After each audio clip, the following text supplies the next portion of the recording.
Hi viewers, welcome to ఆదన్ మరొకడం. నేను మీ ప్రసాద్. దాడులు, హింస ఎందుకని? పులివర్తి నానిపై వైసీపీ అటాక్. విషయం ఏంటి అంటే, మొన్న 13వ తేదీన ఎన్నికలు జరిగినాయి. సరే, ఎన్నికల్లో ప్రజాభిప్రాయం, ప్రజల మద్దతు ఏ నాయకుడి వైపు, ఏ పార్టీ వైపు ఉంటే ఆ పార్టీయే విజేతగా నిలుస్తారు. సరే, ఆ విజేత ఎవరు అనేది జూన్ 4వ తేదీన తెలుస్తుంది, కౌంటింగ్ రోజున. అంతవరకు బాగానే ఉంది. ఎన్నికలు అయిపోయినాయి కదా. ఎన్నికల సమయంలో దాడులు జరగటం ఇవన్నీ వేరు. ఎన్నికలు అయిపోయిన తర్వాత కూడా దాడులు జరుగుతున్నాయంటే ఇక దీనిని బట్టి ఏం జరిగి ఉంటుందో మీరే ఊహించుకోండి. సో విషయం ఏంటి అంటే, చంద్రగిరి నియోజకవర్గం, ఉమ్మడి చిత్తూరు జిల్లాలోని నియోజకవర్గం అది. పైగా చంద్రబాబు నాయుడు గారి స్వగ్రామమైనటువంటి నారావారి పల్లె ఉన్న నియోజకవర్గం అది. ఆ నియోజకవర్గంలో కూటమి అభ్యర్థిగా పులివర్తి నాని గారు ఉన్నారు. అదేవిధంగా వైసీపీ తరఫున చెవిరెడ్డి భాస్కర్ రెడ్డి గారి కుమారుడు మోహిత్ రెడ్డి పోటీలో ఉన్నారు. సో ఇంతవరకు బాగానే ఉంది. సో ఎన్నికల సమయంలో ఎవరి ప్రలోభాలు వాళ్ళు పెడతా ఉంటారు ప్రజల కోసం. సరే, ప్రజలకి ఎవరి అభిమానం ఉంటే వాళ్ళ అభిమానపరంగా వాళ్ళ ఓట్లు వేసుకుంటారు. కానీ ఇక్కడ ఎన్నికలు అయిపోయిన తర్వాత ఆ ఈవీఎంలు భద్రపరుస్తారు కదా, అది పద్మావతి మహిళా యూనివర్సిటీలో ఒక స్ట్రాంగ్ రూమ్లో ఈ యొక్క ఈవీఎంలు భద్రపరచడానికి కేటాయించారు. సో వాటిని పరిశీలించడానికి, అంటే భద్రంగా ఉంచుతున్నారా లేదా, ఇంకేమైనా జరుగుతున్నాయా అని ఎవరి అనుమానాలు వాళ్ళకు ఉంటాయి. సో వాటిని భద్రంగా ఉన్నాయా లేదా చూసుకోవడానికి ఖచ్చితంగా ఆ యొక్క అభ్యర్థులు అక్కడికి వెళ్తారు, పరిశీలిస్తారు. సో నిన్న జరిగింది ఇదే. తెలుగుదేశం పార్టీ కూటమి అభ్యర్థి అయినటువంటి పులివర్తి నాని గారు, ఆయన అక్కడ ఆ యూనివర్సిటీకి వెళ్ళి అక్కడ పరిశీలించడానికి వెళ్ళిన క్రమంలో అక్కడ కొంతమంది దుండగులు విపరీతంగా అటాక్ చేశారు. ఎంత దారుణమైన అటాక్ అంటే, అది సమ్మెట సుత్తి ఉంటుంది కదా, ఆ సుత్తి, రాళ్ళు, కర్రలు ఇట్లాంటి ఆయుధాలతో అక్కడ ఉన్నారు. అంటే మరి ఆ వాహనాల్లో ఎప్పుడైతే ఆ యొక్క ఆయుధాలు తీసుకొని వాహనం లోపలికి వచ్చిందో, మరి అక్కడ సెక్యూరిటీ సిబ్బంది ఏం చేస్తున్నట్టు, పోలీస్ శాఖ వారు ఏం చేస్తున్నట్టు, వాళ్ళందరూ నిద్రపోతున్నారా లేదా కావాలని పంపించారా లేకపోతే వాళ్ళ ప్రమేయం కూడా ఉన్నదా?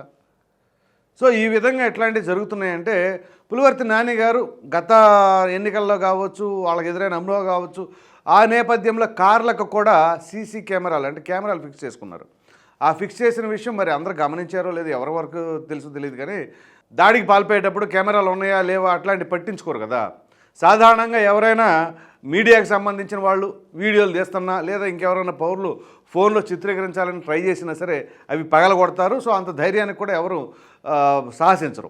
అటువంటిది ఇక్కడ ఈ యొక్క పులివర్తి నాని గారి వాహనం పైన వాళ్ళు డైరెక్ట్ అటాక్ అనమాట. అసలు సమ్మెడ తీసుకొని రావడం ఏంటి? సమ్మెడతో కొడితే ఉంటారా మనుషులు? మరి ఎందుకు ఈ విధంగా వీళ్ళు దాడులకు పాల్పడుతున్నట్టు? సో ఆ గన్మ్యాన్ ఎవరైతే ఉన్నారో అతనికి, పులివర్తి నాని గారికి, సో ఆయన చాలా ధైర్యంగా ఎదురెళ్తే ఆయన కొట్టారు, ఇబ్బంది పెట్టారు, చివరికి ఆయన గాయాల పాలయ్యాడు.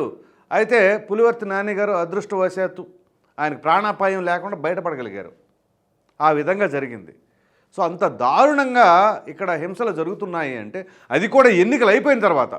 అసలు ఎలక్షన్ కమిషన్ ఏం చేస్తుంది, పోలీస్ శాఖ ఏం చేస్తుంది, ఇక ప్రజలకు రక్షణ కల్పించవలసిన ఈ అధికారులు ఏం చేస్తున్నట్లు, ఏమని సంకేతం ఇస్తున్నారు?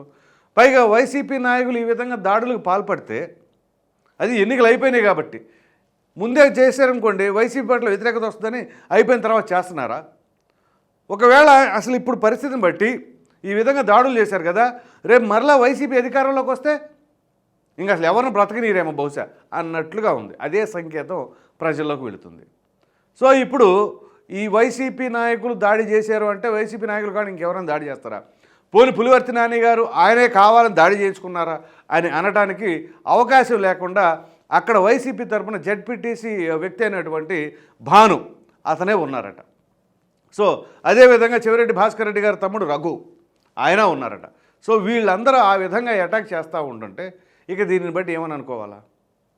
సో ఇక ప్రజాస్వామ్యం లేదు, ఏమీ లేదు. ఇక ఈ విధంగా దాడులు, కొట్టుకోవడాలు, నరుక్కోవడాలు, చంపుకోవడాలే. సో ఈ విధంగా ఇట్లా దాడికి పాల్పడుతున్నారు అంటే, సో వాళ్ళకి ఏదో భయం ఉంది. ఖచ్చితంగా ఏదో భయం కాదు, అది ఓటమి భయమేనేమో. సో గతంలో 2019 ఎన్నికల్లో కూడా ఈ విధంగా రిగ్గింగ్లు కొన్ని చోట్ల చేసుకున్నారంట. సుధారెడ్డి గారు ఆవిడ చెప్తున్నారు ఆ తర్వాత. అదేవిధంగా ఇంకొన్ని అంశాలు కొన్ని గ్రామాలు అదే నియోజకవర్గ పరిధిలోకి వచ్చే 2-3 గ్రామాల్లో కూడా ప్రజల దగ్గరికి వెళ్ళి వాళ్ళు సపోర్ట్ చేయలేదని, ఓట్లు వేయలేదని కర్రలతో తలకాయలు పగలగొట్టారు, మహిళల తలకాయలు కూడా పగలగొట్టారు. ఈ విధంగా జరిగిందంట. సో అంటే ఓట్లు వేస్తే ఉంచుతారు, ఓట్లు వేయకపోతే అంటే మీ ఇష్టాలు ఏమవసరంలా భయపెట్టో గాయపెట్టో ఏదో ఒక రకంగా ఓట్లు మాత్రం దుండుకోవాలి. పులివర్తి నాని గారు నేను కూడా ఇంటర్వ్యూ చేశాను. ఆ ఇంటర్వ్యూ చేసిన సమయంలో ఆయన చెప్పిన కొన్ని ఆసక్తికరమైన అంశాలు, అసలు ఈ బోగస్ ఓట్లు అనేవి చంద్రగిరి నియోజకవర్గం నుంచే మొదలుపెట్టారు అని చెప్పేసి ఆయన అప్పుడు చెప్పడం కూడా జరిగింది. అదేవిధంగా మరికొన్ని అంశాలు ఏవి కుక్కర్లని, మిక్సీలని, వాల్ క్లాక్స్ అని ఇవన్నీ కూడా అక్కడి నుంచి డిస్ట్రిబ్యూషన్ చేస్తున్నారని చెప్పేసి. ఇంకా గట్టిగా మాట్లాడితే ప్రభుత్వ ఆఫీసుల్లో కూడా ఈ చెవిరెడ్డి మోహిత్ రెడ్డి ఫోటోలు పెట్టేశారు. పోనీ చెవిరెడ్డి భాస్కర్ రెడ్డి గారు ఫోటో పెట్టారంటే అది వేరు ఎమ్మెల్యే కాబట్టి. మోహిత్ రెడ్డి ఇంకా అసలు ఎన్నికల్లో అప్పుడు ఇది నేను చెప్తుంది ఎప్పుడంటే గత డిసెంబర్ జనవరి ఆ సమయంలో.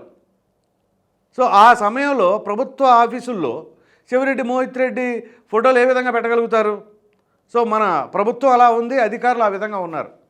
సో ముందు నుంచే ఈ చెంచాగిరి ఇదంతా మొదలుపెట్టారేమో అధికారులు కూడా అదే విధంగా ఉంది. సో ఇక్కడ ప్రజలకు ఏమైనా సంకేతం ఇస్తున్నారు? పోనీ ప్రజెంట్ ఎమ్మెల్యేదైనా కానీ అసలు ప్రభుత్వ ఆఫీసుల్లో ఎట్లా పెడతారు? అట్లాంటిది పోనీ పెట్టారు అనుకుంటే అసలు ఎమ్మెల్యే కాకుండానే సీటుకి అక్కడ కేటాయించారో లేదా పార్టీ ఆ విధంగా పెట్టేస్తున్నారు.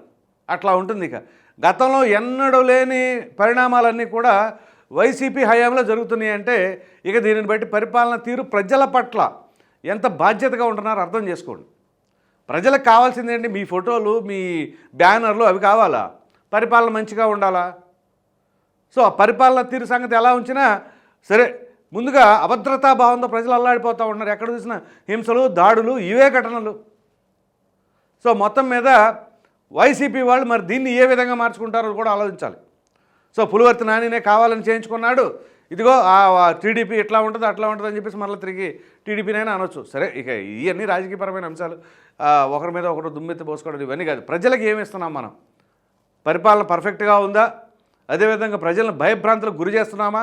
పోలీస్ శాఖ పర్ఫెక్ట్గా పనిచేస్తుంది? ఇవన్నీ కూడా చూసుకోండి. ఇవేమీ లేకుండా వాళ్ళని అటాక్ చేసుకుంటా ఉంటే ప్రజలు కొరికింది ఏమి ఉండదు. పైగా ప్రజలు భయభ్రాంతులకు గురైపోయి మాకేంట్రా బాబు ఈ హింస అనే బాధలో ఉంటారు తప్ప ఇంతకు మించి ఇంకేముండదు. ఇది మొత్తానికి పరిస్థితి. మరి చూద్దాం ఇక ముందు ఎలా ఉంటుందో. ఈ హింసలు ఇంతే ఉంటాయా, లేకపోతే ఇలా కంటిన్యూ చేసుకుంటూ వెళ్ళిపోతారా? వీటికైనా ఫుల్ స్టాప్ పెట్టే పరిస్థితి ఉందా? రేపు జూన్ 4వ తారీఖున ఎన్నికల కౌంటింగ్ రోజున ఇంకా ఎన్ని దారుణాలు చోటు చేసుకుంటాయో అనేది మాత్రం అది దేవుడికి ఎరుక అన్నట్లుగా ఉంది. మరి చూద్దాం.